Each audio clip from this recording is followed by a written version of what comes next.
last but not least, Cynthia and Ellen. I don't know if I like going last. There's so much competition, and so much goodness has come before us, but don't be too disappointed. Okay. Huh? Who was that?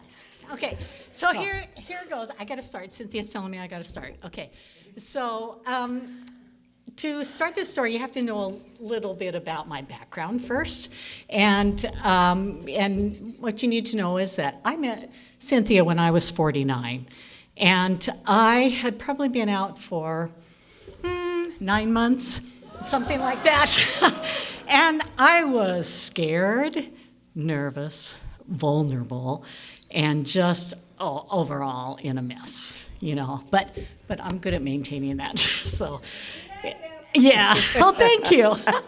So I was seeing this woman at the time, and we were having a good time together. But she wanted me to meet her friends, her good friends, and so they were going to have a potluck, or not potluck, barbecue. And so she said, let's go to this barbecue. And I was like, great. I'm going to a lesbian barbecue. Oh my God. What'll I do? But you know what?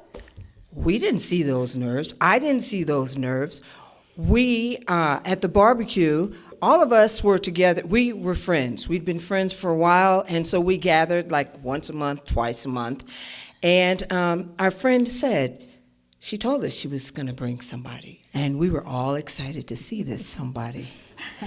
And when we met the somebody, what I noticed was her energy. She had this wonderful energy, and I really liked that, and her smile.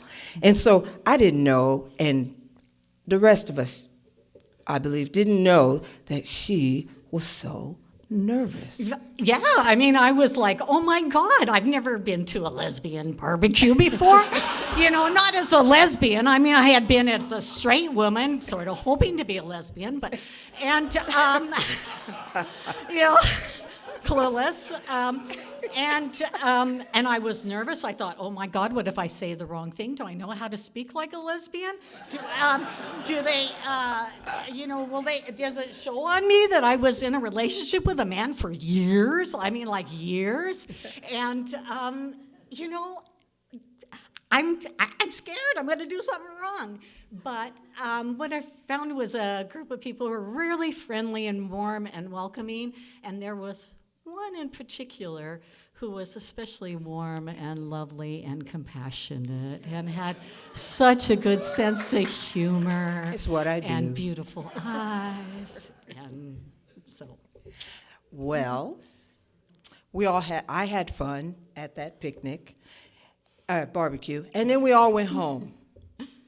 And so I was in a relationship at the time, and so we would invite our friend and Ellen over for dinner, for game night, for Thanksgiving, just different times. And New Year's Eve. We just had a great time. And then I found out they broke up. Tragic. Well, we're sorry, right? And then I found out they broke up, and I was crushed. I was crushed because now I wouldn't get to know her any more about her. I wouldn't get to spend time with her anymore. And and I thought, well, I didn't get a phone number, so we can't talk or anything. And then my relationship broke up. So it goes. And I'm a church-going woman. And so every once in a while, I would leave church. After church, I would go visit this friend that had brought Ellen to the party because the friend lived close to the church. And so I showed up one Sunday after church just to check in with my friend to see how she's doing.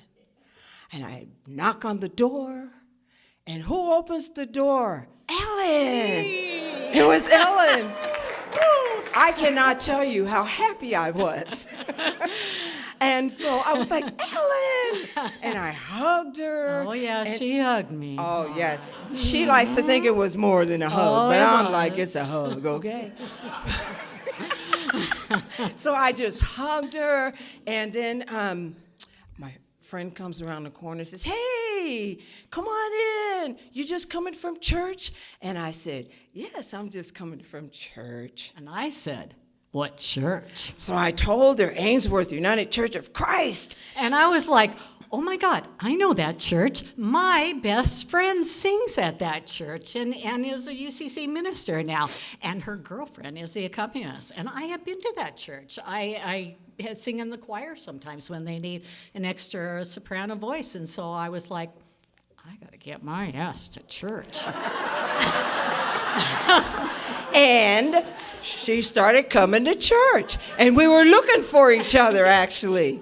And at the same time, we were kind of socializing with other women at the church, other lesbians, and we would go out for coffee. Yeah.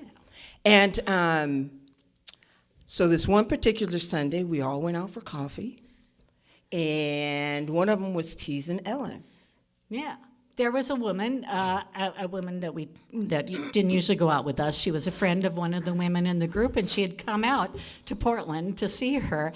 And since nobody knew her, they thought that this was my girlfriend. And I was like, she's too skinny. I don't date no skinny women. And I was like, yes, there's hope for me. Yes, yes. Message sent and delivered. Oh my God. You know what? I was just excited at that point.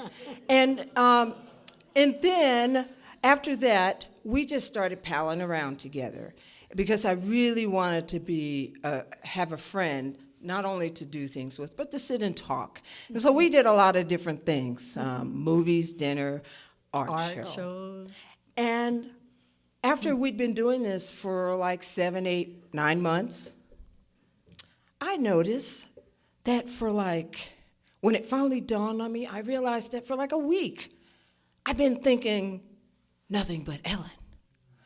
And I was like, I just want to be her friend.